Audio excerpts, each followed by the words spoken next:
ഷിരൂരിൽ മണ്ണിടിച്ചിലുണ്ടായ ഇടത്ത് ഗംഗാവാലി പുഴയിലേക്ക് അർജുന്റെ ട്രക്ക് പതിച്ച് എന്ന് ഇപ്പോൾ സോണാർ പരിശോധനയിൽ കണ്ടെത്തിയിരിക്കുന്ന ലോഹഭാഗങ്ങളുടെ സിഗ്നൽ കിട്ടിയ ഭാഗത്ത് തെരച്ചിൽ നടത്തുന്നതിനായുള്ള ഡ്രഡ്ജർ ഗംഗാവാലി പുഴയിൽ എത്തിയിരിക്കുകയാണ്.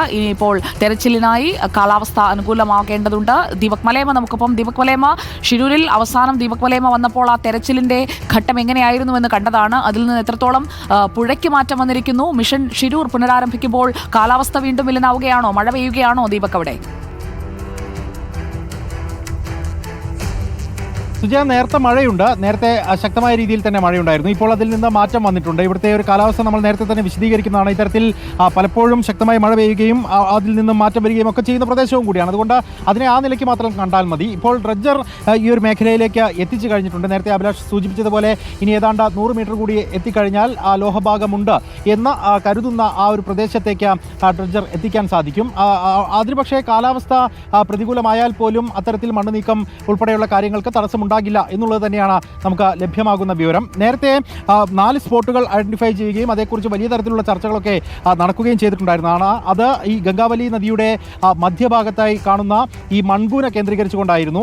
ആ ഒരു മേഖലയിലായിരുന്നു 3 സ്പോട്ടുകൾ കണ്ടെത്തിയിരുന്നത്. ആ മൺകൂനയ്ക്ക് താഴെ ലോഹഭാഗങ്ങൾ ഉണ്ട് എന്നുള്ളതായിരുന്നു ഒരു അനുമാനം. അതനുസരിച്ചുള്ള പരിശോധനകൾ നടത്താനുള്ള നീക്കങ്ങൾ നടത്തിയെങ്കിലും ജലത്തിൻ്റെ ഒരു തോത് അത്രത്തോളം അധികമായതുകൊണ്ടും അതിൻ്റെ ഒഴുക്ക് വളരെ ശക്തമായതുകൊണ്ടും അത് സാധ്യമാകാത്ത സ്ഥിതിവിശേഷം വന്നു. നമ്മളിപ്പോൾ ആ ദൃശ്യങ്ങളിൽ കാണുന്ന ആ നടുഭാഗത്തുള്ള ആ മൺകൂനയുടെ മുകൾ തട്ടിലടക്കം നേവിയും ഒപ്പം തന്നെ ഈശ്വർ മാൽപ്പയെ അടക്കമുള്ള സ്കൂബ ഡൈവേഴ്സും ഒക്കെ എത്തി പരിശോധനകൾ നടത്തുന്ന കാഴ്ചകൾ നമ്മൾ കണ്ടിട്ടുള്ളതാണ്. പക്ഷേ ഇപ്പോൾ ഏറ്റവും ഒടുവിൽ നേവിയുടെ സംഘത്തിൻ്റെ ആ ഭാഗത്ത് നിന്ന് അടയാളപ്പെടുത്തി വെച്ചിരിക്കുന്ന ഒരു പോയിന്റ് കൂടി നമുക്ക് ഇവിടെ കാണാൻ സാധിക്കും. ഒരു ഓറഞ്ച് കളറിലുള്ള ഒരു പോയിന്റ് കൂടി ആ നദിയുടെ ഭാഗത്തായിട്ട് മാർക്ക് ചെയ്തിട്ടുണ്ട്. ആ ഭാഗത്തും അത്തരത്തിൽ സംശയങ്ങൾ ഉണ്ട് എന്നുള്ളതാണ് പറയുന്നത്. അങ്ങനെയെങ്കിൽ പൂർണ്ണമായും ഈ ഒരു മേഖല കേന്ദ്രീകരിച്ചുകൊണ്ട് ഇവിടെ അടിഞ്ഞുകൂടിയിരിക്കുന്ന മണ്ണും കല്ലും ഒപ്പം തന്നെ മരത്തടികളുമൊക്കെ നീക്കം ചെയ്യേണ്ടതായിട്ട് വരും. അത് നീക്കം ചെയ്താൽ മാത്രമേ പൂർണ്ണ തോതിൽ ഈ ഒരു നദിയുടെ ഒഴുക്ക് സ്വാഭാവികതയിലേക്ക് വരികയുള്ളൂ. അതിനപ്പുറത്ത് നമ്മളെല്ലാവരും കാത്തിരിക്കുന്ന ഈ അർജുൻ്റെ വാഹനം ഉൾപ്പെടെ ഈ മണ്ണിന്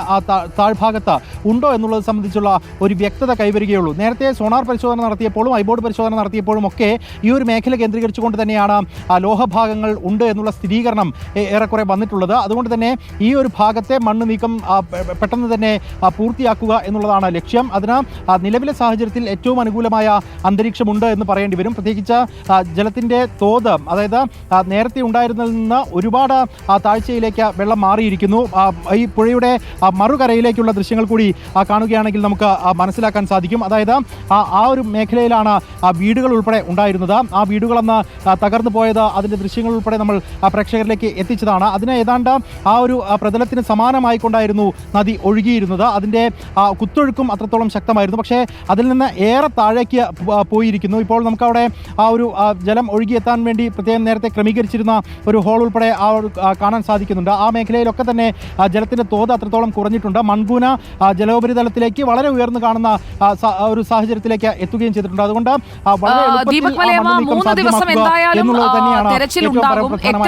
തെരച്ചിലിന് എടുക്കും എന്നുള്ളത് ഇപ്പോൾ കണക്കാക്കുന്നില്ല. 3 ദിവസം തെരച്ചിൽ നടത്തുക, അതാണ് ഉദ്ദേശിക്കുന്നതെന്നാണ് ഉത്തരകന്നഡ ജില്ലാ കളക്ടർ ലക്ഷ്മിപ്രിയ നേരത്തെ വ്യക്തമാക്കിയത്. ഇവിടെ ഇപ്പോൾ ഈ ജലനിരപ്പിനെ കുറിച്ചും അടിയൊഴുക്കിനെ കുറിച്ചും ദീപക് സൂചിപ്പിച്ചപ്പോൾ അന്ന് 6 നോട്ട്സിന് മുകളിലായിരുന്നു അടിയൊഴുക്ക്. അത് വലിയ രീതിയിൽ ഈശ്വർ മാൽപ്പയും സംഘവും വന്നപ്പോഴും ഒക്കെ വലിയ ബുദ്ധിമുട്ടുണ്ടാക്കിയിരുന്നു. ഇപ്പോൾ 1 നോട്ട്സോ മറ്റോ ഉള്ളൂ. അത്രയും ജലനിരപ്പ് താണിരിക്കുന്നു എന്നാണ് പ്രദേശവാസികൾ കഴിഞ്ഞ ദിവസം പറയുന്നതായി കേട്ടത്. അത്രയും ജലനിരപ്പ് താഴ്ന്നത് വേഗത്തിൽ മണ്ണ് നീക്കം നടത്താനും അതോടൊപ്പം തന്നെ അതിൽ കുടുങ്ങിക്കിടക്കുന്ന മരങ്ങൾ ഉണ്ടെങ്കിൽ അത് ഉയർത്തിയെടുക്കുന്നതിനും ഒക്കെ സാധിക്കുന്ന ഒരു ഘട്ടത്തിലേക്ക് എത്തുകയല്ലേ ദീപക്? അങ്ങനെ തന്നെയാണ് കരുതേണ്ടത്. കാരണം പ്രത്യേകിച്ച് ഈ ഡ്രഡ്ജർ ബസ്സിൽ ഇവിടേക്ക് എത്തിക്കുന്ന ഘട്ടത്തിൽ തന്നെ അതിൻ്റെ ഏറ്റവും പ്രധാനപ്പെട്ട കാര്യമെന്ന് പറയുന്നത് നേരത്തെ മനുഷ്യസാധ്യമായ രീതിയിൽ മണ്ണ് നീക്കമൊന്നും സാധ്യമാകാത്ത അവസ്ഥ വന്നപ്പോഴാണ് ഇത്തരത്തിലൊരു ആലോചന തന്നെ വരുന്നത്. പിന്നീട് അതിൻ്റെ വലിയ ചർച്ചകൾ പല ഘട്ടങ്ങളിലായി നടന്നു. പക്ഷേ ആ ഡ്രഡ്ജർ ഇവിടേക്ക് എത്തിക്കുന്നതിൻ്റെ സാമ്പത്തിക ബാധ്യത ഉൾപ്പെടെയുള്ള കാര്യങ്ങളിൽ ചില ആശയക്കുഴപ്പങ്ങൾ പിന്നീടുണ്ടായി. അതേ തുടർന്നാണ് അല്പമെങ്കിലും അത് വൈകിയത്. ഒപ്പം തന്നെ നേരത്തെ സൂചിപ്പിച്ചതുപോലെ 6 നോട്ട്സ് മുതൽ 8 നോട്ട്സ് വരെയൊക്കെ കുത്തൊഴുക്ക് ഈ നദിയിലുണ്ട് എന്നുള്ളത് നേവി തന്നെ സ്ഥിരീകരിക്കുന്ന സാഹചര്യം ഉണ്ടായിരുന്നു. അതുകൊണ്ട് നേവിയുടെ സ്കൂബ ഡൈവേഴ്സ് ഉൾപ്പെടെ പല ഘട്ടങ്ങളിലും ഇവിടെ ഡൈവ് ചെയ്യാനൊക്കെ വിസമ്മതിക്കുന്നത് നമ്മൾ കണ്ടു. അത്തരത്തിൽ അവർക്ക് പെർമിഷൻ കിട്ടാത്ത സാഹചര്യവും ഉണ്ടായിരുന്നു. അതിൽ നിന്നെല്ലാം കാലാവസ്ഥ മാറിയിരിക്കുന്നു. ഇപ്പോൾ ഏറ്റവും അനുകൂലമായ സാഹചര്യം സംജാതമായിട്ടുണ്ട്. അതുകൊണ്ട് തന്നെ ഈ ഒരു ഡ്രഡ്ജർ ഈ ഒരു മേഖലയിലേക്ക് എത്തിച്ചു കഴിഞ്ഞാൽ അതിൻ്റെ ഡ്രഡ്ജറിൽ നിലവിൽ അഴിച്ചു മാറ്റി പ്രത്യേകം ക്രമീകരിച്ചിരിക്കുന്ന ആ ഇരുമ്പ് തൂണുകൾ താഴേക്ക് ആഴ്ത്തി വെച്ചാണ് അത് ഈ മേഖലയിൽ നങ്കൂരമിടുക. അതിനുശേഷമായിരിക്കും മണ്ണ് നീക്കം സാധ്യമാകുക എന്നുള്ളതാണ്. പക്ഷേ ഏറ്റവും പ്രധാനപ്പെട്ട കടമ്പ എന്ന് പറയുന്നത് ഈ മേഖലയിൽ നമ്മൾ കാണുന്ന ഈ ഒരു മുകൾ തട്ടിൽ, അതായത് ജലത്തിൻ്റെ ഉപരിതലത്തിൽ കാണുന്ന മൺകൂനകൾ എന്നുള്ളതിനപ്പുറത്തേക്ക് താഴെ തട്ടിലേക്ക് വലിയ രീതിയിൽ മണ്ണ് വ്യാപിച്ച് കിടക്കുന്നുണ്ട് എന്നുള്ളതാണ് കണ്ടെത്തലായിട്ടുള്ളത്. അതുകൊണ്ട് തന്നെ വളരെ വിപുലമായ രീതിയിലുള്ള മണ്ണ് നീക്കം സാധ്യമാകണം. അത് എത്ര ദിവസം എടുക്കുമെന്നുള്ളത് സംബന്ധിച്ച ഈ ഡ്രഡ്ജർ വെസലുമായി ബന്ധപ്പെട്ട കമ്പനി പോലും ഒരു വ്യക്തത വരുത്തിയിട്ടില്ല. ഏതാണ്ട് ഒരാഴ്ച മുതൽ 10 ദിവസം വരെ എടുത്തേക്കാം എന്നുള്ളതാണ് പറയുന്നത്. പക്ഷേ ഈ 3 ദിവസം കൊണ്ട് ഈ പൂർണ്ണമായും ഈ പ്രവൃത്തി അവസാനിപ്പിക്കുമോ എന്നുള്ളത് സംബന്ധിച്ച് നമുക്ക് ഈ ഒരു ഘട്ടത്തിൽ വ്യക്തതയില്ല. ജില്ലാ കളക്ടർ അത്തരത്തിൽ 3 ദിവസം എന്നുള്ള ഒരു കാര്യമൊക്കെ പറയുന്നുണ്ടെങ്കിൽ പോലും അത് സാധ്യമാണോ എന്ന കാര്യത്തിൽ സംശയമുണ്ട്. അത്രത്തോളം മണ്ണ് ഈ മേഖലയിലേക്ക് അടിയുന്ന സാഹചര്യം ഉണ്ടായിട്ടുണ്ട്. അന്ന് ഈ മണ്ണ് ഈ ഒരു ശിരൂർ താഴ്വരയിൽ നിന്ന് ഒലിച്ച പുഴയിലേക്ക് വന്ന മറുകരയിലുള്ള വീടുകൾ പോലും നശിപ്പിച്ച് കടന്നുപോയത് നമ്മൾ കണ്ടിട്ടുള്ളതാണ്. അപ്പോൾ എത്രത്തോളമാണ് ആ മണ്ണിൻ്റെ വ്യാപ്തി എന്നുള്ളത് സംബന്ധിച്ച ഒരു ബോധ്യം സ്വാഭാവികമായും പ്രേക്ഷകർക്ക് ഉൾപ്പെടെ ഉണ്ടാകുമെന്നുള്ളതാണ്. അതുകൊണ്ട് ഈ ഒരു നദിയുടെ സ്വാഭാവിക ഒഴുക്കിലേക്ക് ആ കാര്യങ്ങൾ എത്തിക്കുന്ന തരത്തിൽ മണ്ണ് നീക്കം സാധ്യമാക്കണം. മണ്ണ് നീക്കം സാധ്യമാക്കുന്നതിന് ദീപക്, ഇപ്പോൾ നമ്മൾ ആ ഡ്രഡ്ജർ കാണുന്നുണ്ട്. ആ ഡ്രഡ്ജർ ഈ അപകടമുണ്ടായ കോൺടാക്ട് പോയിന്റ് 1 to 4 4 കോൺടാക്ട് പോയിന്റുകളാണ്. അതിൽ CP4 എന്ന് പറയുന്നത് ആ നടുവിലെ തുരുത്താണ്. അവിടെയാണ് ഏറ്റവും കൂടുതൽ മണ്ണ് അടിഞ്ഞു കിടക്കുന്നത്. ഇപ്പോഴും ആ മണ്ണ് ഉയർന്നു നിൽക്കുന്നത് ദീപക് അവിടെ നേരിട്ട് കാണുന്നു, നമ്മൾ ദൃശ്യങ്ങളിലൂടെയും കാണുന്നു. ഈ ഡ്രഡ്ജർ ഈ അപകടം നടന്ന സ്ഥലത്തെത്തി ഉറപ്പിക്കുക, അതിന് എത്ര മണിക്കൂർ എടുക്കും? അതിനാണ് കൂടുതൽ സമയമെടുക്കുക എന്നതാണ് ഇപ്പോൾ മനസ്സിലാക്കാൻ കഴിയുന്നത്. അങ്ങനെയാണ് എന്നുണ്ടെങ്കിൽ ഉച്ചയ്ക്ക് ശേഷമായിരിക്കില്ലേ ഈ തെരച്ചിലിന്റെ ഒരു പൂർണ്ണാവസ്ഥയിലേക്ക് അല്ലെങ്കിൽ തെരച്ചിൽ മണ്ണ് മാറ്റുന്നതിലേക്കൊക്കെ എത്താൻ കഴിയുക? ഡ്രഡ്ജർ ഇപ്പോൾ കിടക്കുന്ന ഇടത്തു നിന്ന് അപകടം നടന്ന സ്ഥലത്തേക്ക് എപ്പോൾ കൊണ്ടുവരും? അതവിടെ ഉറപ്പിക്കുന്നതിന് എത്ര സമയമെടുക്കും ദീപക്?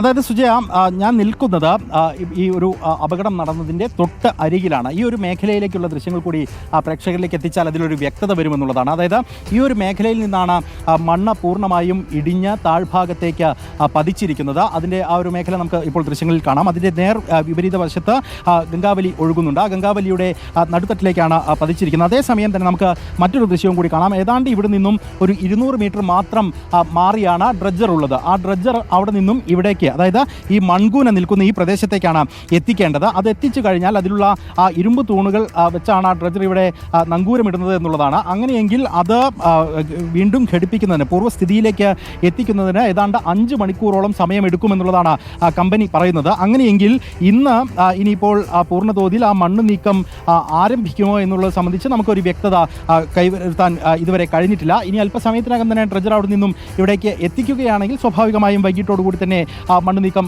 സാധ്യമാകും. ആദ്യഘട്ടത്തിൽ തന്നെ അത്തരത്തിൽ മുകൾ തട്ടിലെ മണ്ണ് നീക്കി ഇവിടെ നിന്നും മാറ്റി കരയിലേക്ക് ഒതുക്കിയിടുന്ന രീതിയിലേക്കായിരിക്കും ക്രമീകരിക്കുക എന്നുള്ളതാണ് അറിയുന്നത്. ടഗ് ബോട്ടുകൾ ഉൾപ്പെടെ അത്തരത്തിൽ എത്തിച്ചിട്ടുണ്ട്. അതുകൊണ്ട് തന്നെ കൂടുതൽ സംവിധാനങ്ങൾ അതുമായി ബന്ധപ്പെട്ടുകൊണ്ട് ഉണ്ടാകുമെന്നും കരുതുന്നു. അങ്ങനെയെങ്കിൽ ആ മണ്ണ് നീക്കം സാധ്യമായാൽ പോലും പ്രാഥമികമായി നമ്മൾ ഇപ്പോൾ കാഴ്ചയിൽ കാണുന്ന ആ മൺകൂന നീക്കം ചെയ്യുന്ന നടപടിയിലേക്കായിരിക്കും പോവുക. പക്ഷേ അടിത്തട്ടിലേക്ക് ഏതാണ്ട് 5 മുതൽ 15 മീറ്റർ വരെയൊക്കെ പലയിടങ്ങളിലും ഇത്തരത്തിൽ മൺകൂനുകൾ രൂപപ്പെട്ടിട്ടുണ്ട് എന്നുള്ളതാണ് നേരത്തെ തന്നെ സ്ഥിരീകരിക്കപ്പെട്ട വിവരം എന്ന് പറയുന്നത്. അപ്പോൾ ആ തരത്തിൽ അതിൻ്റെ ഏറ്റവും താഴ്ഭാഗത്തേക്കുള്ള മണ്ണ് നീക്കം സാധ്യമാകണം. ആദ്യഘട്ടത്തിൽ തന്നെ മണ്ണ് ഒലിച്ചു വരുന്ന ആ ഒരു സമയത്ത് തന്നെ വാഹനം അത്തരത്തിൽ ഇവിടേക്ക് ഒലിച്ചെത്തിയിട്ടുണ്ടെങ്കിൽ സ്വാഭാവികമായും അത് ഈ ഒരു ഗംഗാവലി നദിയുടെ താഴ്ത്തട്ടിലാണ് ഉണ്ടാകാനുള്ള സാധ്യതയുള്ളത്. അതുകൊണ്ട് അത്രയേറെ മണ്ണ് നീക്കം സാധ്യമാകേണ്ടി വരും. അത് ഒരുപക്ഷെ ഇന്ന് വൈകിട്ടോടുകൂടി മണ്ണ് നീക്കം ആരംഭിക്കുകയാണെങ്കിൽ നാളെയും മറ്റന്നാളുമായി ഒരുപക്ഷെ നമ്മൾ പ്രതീക്ഷിക്കുന്നത് പോലെ ആ ലോഹഭാഗം ഏതാണെങ്കിൽ പോലും അത് കണ്ടെത്താൻ കഴിയുമെന്നുള്ള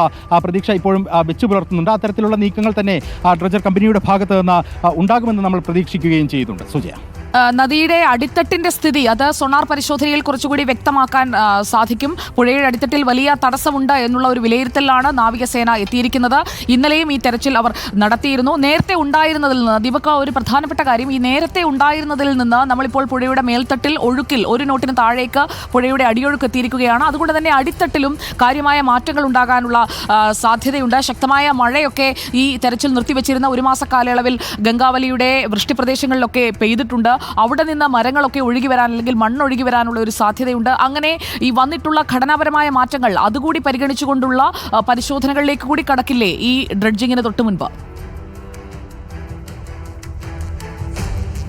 സ്വാഭാവികമായും അത് നടത്തേണ്ടതുണ്ട്. ഇന്ന് ഉച്ചയോടുകൂടി തന്നെ നേവി സംഘം ഇവിടേക്ക് എത്തുമെന്നാണ് അറിയിച്ചിട്ടുള്ളത്. അങ്ങനെയെങ്കിൽ ആ സംഘം എത്തിക്കഴിഞ്ഞാൽ ഇതിൻ്റെ ഒരു പരിശോധന, ഈ ഒരു മേഖല കേന്ദ്രീകരിച്ചുകൊണ്ടുള്ള സോണാർ പരിശോധന ഉൾപ്പെടെ ഉണ്ടാകുമെന്നുള്ളത് തന്നെയാണ് നമ്മൾ അനുമാനിക്കുന്നത്. കാരണം ആദ്യഘട്ടത്തിൽ ഉണ്ടായിരുന്നതിൽ നിന്ന് ഭിന്നമായിക്കൊണ്ട് ഏതെങ്കിലും ഒരു വ്യത്യാസം ഈ ഒരു മേഖലയിൽ ഉണ്ടായിട്ടുണ്ടോ, മണ്ണൊലിപ്പ് ഉൾപ്പെടെ ഉണ്ടായിട്ടുണ്ടോ, ഉണ്ടെങ്കിൽ തന്നെ അവിടെ ഉണ്ടായിരുന്ന മരങ്ങൾ ഉൾപ്പെടെ അവിടെ നിന്നും തെന്നി മാറുന്ന സാഹചര്യം ഉണ്ടായിട്ടുണ്ടോ, ഏതൊക്കെ മേഖലകളിലേക്ക് ഇത് വ്യാപിക്കുന്ന അവസ്ഥ ഉണ്ടായിട്ടുണ്ട് തുടങ്ങിയ കാര്യങ്ങളിലൊക്കെ ഒരു വ്യക്തത വരേണ്ടതുണ്ട്. ഞാനൊരു ദൃശ്യവും കൂടി ഓർമ്മിപ്പിക്കാം. അതായത് ഞാൻ നിൽക്കുന്ന ഈ ഒരു മേഖലയിൽ നിന്ന് ഞാൻ കൈചൂണ്ടി ഈ ഒരു മേഖല കാണിച്ചു തരാം. നമ്മളന്ന് സ്പോട്ട് 4 എന്ന് വിളിച്ചിരുന്ന ഒരു പ്രദേശമാണ് ഈ കാണുന്നത്.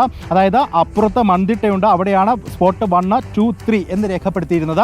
അതിന് തൊട്ട് മറുഭാഗത്തായിക്കൊണ്ട് ഈ മണ്ണിൽ ഇടിഞ്ഞു വന്ന പ്രദേശത്തിൻ്റെ ഏതാണ്ട് നമ്മൾ ഒരു കൊങ്കൺ റെയിൽ ബ്രിഡ്ജ് കാണുന്നതിൻ്റെ ഈ ഒരു വശത്തായിക്കൊണ്ടായിരുന്നു സ്പോട്ട് 4 ഉണ്ടായിരുന്നത്. അവിടെ ഈശ്വർ മൽപ്പെ ഉൾപ്പെടെയുള്ള സംഘമെത്തി പരിശോധന നടത്തുന്നത് നമ്മൾ കണ്ടതാണ്. അന്ന് ഏതാണ്ട് മൽപ്പെ ഇറങ്ങി നിൽക്കുമ്പോൾ അദ്ദേഹത്തിൻ്റെ അരയോളം ഭാഗത്ത് മാത്രമാണ് വെള്ളമുണ്ടായിരുന്നത്. അവിടെ നമ്മളന്ന് കണ്ട കാഴ്ചയിൽ വലിയ മരത്തടികൾ ഉൾപ്പെടെ നമുക്ക് കാണാമായിരുന്നു. പക്ഷേ ഇപ്പോൾ അതൊന്നും തന്നെ അവിടെ പ്രകടമായി കാണുന്നില്ല. അത് വെള്ളം മൂടിയതാണോ അല്ലെങ്കിൽ അതിനപ്പുറത്തേക്ക് ഏതെങ്കിലും തരത്തിൽ അത് തെന്നി മാറുന്ന ഒലിച്ച് നീങ്ങുന്ന സാഹചര്യം ഉണ്ടായിട്ടുണ്ടോ തുടങ്ങിയ കാര്യങ്ങളൊക്കെ തന്നെ വ്യക്തത വരുത്തേണ്ടതുണ്ട്. അങ്ങനെ ഈ ഒരു മൺതിട്ടയുമായി ബന്ധപ്പെട്ടുകൊണ്ട് അതിൻ്റെ അനുബന്ധ മേഖലകളുമായി ബന്ധപ്പെട്ടുകൊണ്ട് നേരത്തെ സോണാർ ടെക്നോളജി ഉപയോഗിച്ചുകൊണ്ടും ഒപ്പം തന്നെ ഐബോർഡ് പരിശോധനയിലുമൊക്കെ ഈ ലോഹഭാഗങ്ങൾ സ്ഥിരീകരിച്ച ആ പ്രദേശത്ത് തന്നെ ഇപ്പോഴും ആ ഒരു സിഗ്നലുകൾ ലഭ്യമാണോ എന്നുള്ളത് സംബന്ധിച്ചുള്ള ഒരു വ്യക്തത, ഒരു ഫൈനൽ ടച്ച്. ശരി, ദീപക് മലയമ്മ, തിരികെ എത്താം.